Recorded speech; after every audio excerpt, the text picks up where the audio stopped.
আসসালামু আলাইকুম এভরিওয়ান, আমি নওশিন। ওয়েলকাম সবাইকে আমার নিউ একটা ভিডিওতে। জীবনে প্রথমবার আমি কচু রান্না করলাম। বাই দ্য ওয়ে, তো এটা অন্য মাইন্ডে নেবেন না, কারণ এই কচু জিনিসটা সবাই পছন্দ করে না, আবার অনেকে ডালি হিসাবেই নেয়। তো আমি আর কি কখনো আগে পরে কচু রান্না করি নাই, আর সব সময় এক রকমের সবজি খেতে খেতে বিরক্ত হয়ে গেছি।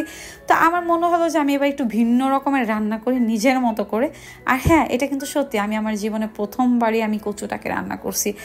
এই কচু নাকি হচ্ছে মাংস দিয়েও খাওয়া যায়, গরুর মাংসের সাথে, বা ভাজি, অনেক রকমভাবে খাওয়া যায়। আপনারা একটু কমেন্ট করে জানাবেন যারা যারা জানেন। অনেক আপুরা আছেন অনেক ভালো রান্না করেন, দেন হচ্ছে আপনাদের অনেক আইডিয়া। অবশ্যই কমেন্ট করে জানাবেন কীভাবে রান্না করলে সব থেকে বেশি মজা লাগে। তো যাই হোক, আমি যেভাবে আমার মতো করে কচুটাকে রান্না করলাম, প্রথমে ভাবছিলাম গোল গোল করে কেটে আমি চাক টাইপের যে ভাজিটা করে মশলা দিয়ে ওইটা করব। পরে মনে হলো যে হয়তোবা ওরকমভাবে হবে না, আমি হয়তোবা ভালোভাবে পারবো না। তো আমার মনে হলো যে আমি অন্যান্য ভাজিগুলো যেভাবে করি ওইভাবে একটু ট্রাই করি। আমি কচুটাকে আলুর মতো করে চিকচিক করে কেটে নিছি, আমার ভাষায় বলতেছি। আর এটাকে লবণ দিয়ে ভালোভাবে কসলায় ধুয়ে নিচ্ছিলাম, কারণ কচুটা নাকি অনেক সময় গলা ধরে বা গলা চুলকায়। আর আমি এদিক দিয়ে ঝাল মরিচ কেটে নিচ্ছিলাম। এই মরিচগুলো অনেক ঝাল, আর এখন তো মরিচের দাম অনেক বেশি, 400 টাকা করে নাকি কেজি। তো যাই হোক, আর কচুটাকে হচ্ছে হালকা লবণ পানিতে আমি একটু ভাপায় নিব, মানে একটু হালকা সেদ্ধ করে নিব, দেন হচ্ছে ওই পানিটাকে আমি ফেলায় দিব, তাহলে নাকি গলাটা আরও ধরবে না। তো আমি একটু ভয়ে ছিলাম যে কচু ভাজি করলে নাকি গলা ধরে, গলা চুলকায়, বাট সিরিয়াসলি আমার ভাজিটা যে এত মজা হবে আমি কল্পনাও করতে পারি নাই। একটুও গলা ধরে নাই, আর আমার কাছে খুব ভালো লাগছে। আর অন্য চুলায় হচ্ছে আমি একটু ছোলা ভুনা করতেছিলাম। তো মরিচটাকে ভালোভাবে কাটতে পাই নাই, মরিচ ঝাল মরিচ অনেক, হাতে কাটতে গেলে হয় অনেক সময় মানে অনেক বেশি ঝাল লেগে যায়। তো আমি এই পুরান কড়াইয়ের মধ্যে হচ্ছে ছোলাটাকে ভুনা করে নিব। ছোলা সিদ্ধ করে রাখছিলাম ভুনা করার জন্য।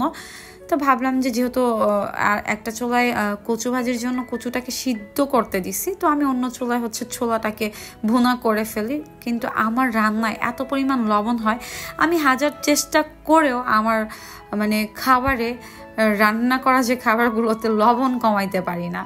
আমার রান্না জীবনে একবার হলেও যে খাইছে তার বলতেই হবে যে নওশিনের রান্নায় হচ্ছে লবণ বেশি হয়ে যায়। তো যাই হোক, লবণ বেশি দেওয়া একটা হচ্ছে গুণের ব্যাপার না, আমি আসলে একদম কাজ বাজে একদম অমনোযোগী, সেখান থেকে এরকমই হয়। তো যাই হোক, রান্নাবান্না করতে করতে অনেক মানে ঘেমে গেছি, আর টেনশনে ছিলাম যে আমি জীবনে প্রথমবার কচু রান্না করতেছি। এই কচুর সাথে আমার কোনো স্মৃতি নাই, মানে এটা নিয়ে আসলে কি বলবো। আর আমি কচুটাকে ভাজি করতেছিলাম হচ্ছে শুটকি মাছ দিয়ে। আমি ভাজিতে অনেক সময় হচ্ছে ডিম খাই, ডিম দেই।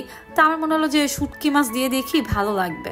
তা আমি আসলে একদম আমার মনের মতো মন গড়া একটা রান্না করি, কোথাও থেকে দেখে শিখি নেই, নিজের মন মতো করি। তো আমি কড়াইয়ের মধ্যে হচ্ছে শুটকি, অনেক বেশি করে রসুন, পেঁয়াজ আর কাঁচামরিচ, একটু হলুদ গুঁড়া দিয়ে তেলের মধ্যে আর কি কচুটাকে ভেজে নিব, আর টোটালি কোনো পানি রাখি নাই।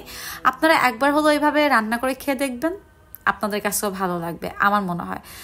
তো আমার কাছে প্রথমবার আমি যখন গরম ভাত দিয়ে খাচ্ছিলাম একটু লেবু দিয়ে, আমার কাছে অনেক ভালো লাগছে।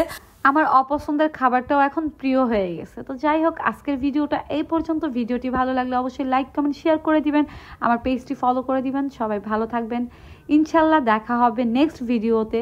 সে অবধি পর্যন্ত সবাই ভালো থাকেন।